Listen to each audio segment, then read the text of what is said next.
All right, back for day 2 of the vlog. So I decided to make this as useful as possible. I'm just going to talk about what I learned today because it's what I preach to everybody else and talk about the process of learning. So if this is going to have any value for anyone watching, it's what did I learn? Because obviously there's something I'm hoping I can share that's going to be of value for somebody, unless you just really like me and you want to watch me on video. But so what did I learn today? And I think that's also going to be a way to keep this simple because the point of this is not to prepare in advance. It's just to let it rip. I learned people come back. And I'm just amazed by that.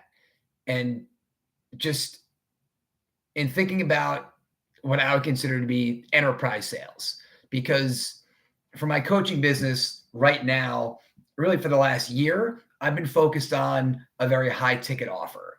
I'm working with startups and coaching them on how to build an SDR team. So I help them design the team, hire the team, and ultimately coach and train the team. And I've got a couple of different offers of how I do that and how much I support. But the point is this: a lot of sales comes down to timing. And I know I'd heard that, and I knew that in my earlier career when I was a financial advisor. I knew that when I ran summer programs and I sold to people. I knew that when I obviously ran things like SAT and ACT programs. But when you're really running a business for yourself, you lose that perspective, and everything's about you. You're the center of your own universe. Everything is you, and that's what you're focused on. Because guess what? You got to go out there and pay the bills, and you've got to make things happen. And so every day is meaningful. And when you get to a certain stage, I try to both be positive with myself and have high expectations, but also be conservative. So I want to go into every meeting thinking I have an opportunity to win. But obviously you meet people and you gauge their readiness and you realize, you know what? Sometimes they are, sometimes they're not. But in 2024, what amazed me was different people or prospects that I thought they're ready. They need what I have to offer. There's a major gap in where they are, and I can fill it. And I have a great offering that's definitely going to help them a great deal. And then they would disappear with no explanation. It was like someone hit them with a bus. And that absolutely turned me inside out. I just did not know how to deal with that. I know that logically I should, but it wasn't something I was handling very well. And now what I've been amazed at as I think about it, I've seen it now, I don't know how many times, even in the last month, where things I thought were going to be either dead for good or going to happen a lot longer in the future came back around. And on my worst days, when I have that happen, I want to take a blowtorch and just burn the thing down. I want to tell somebody where to go.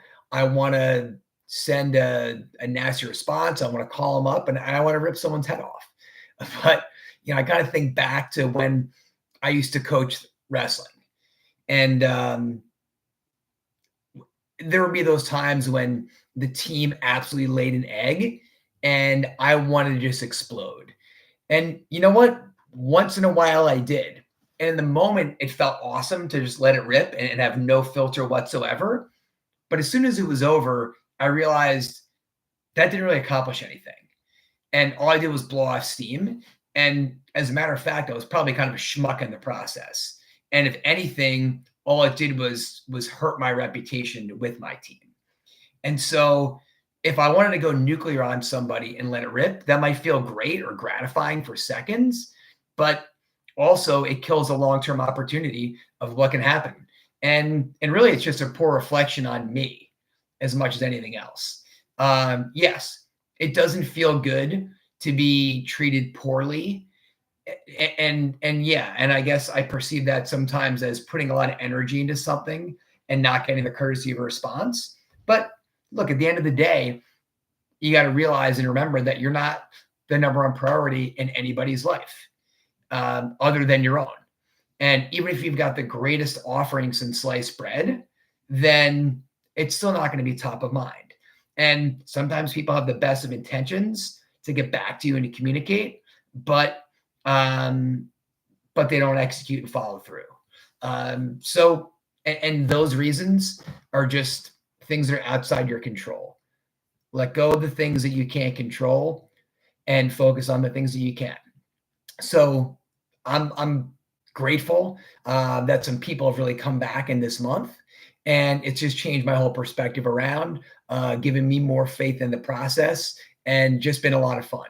So I'm excited to see where some of these meetings I've had recently go, and just keep letting good things happen. So that's my learning for the day. People do come back. So if a sale's not going your way, maybe it's a no for now, or it's really just a not yet. So that's what I got for you. Have a great one. I'll see you back again tomorrow.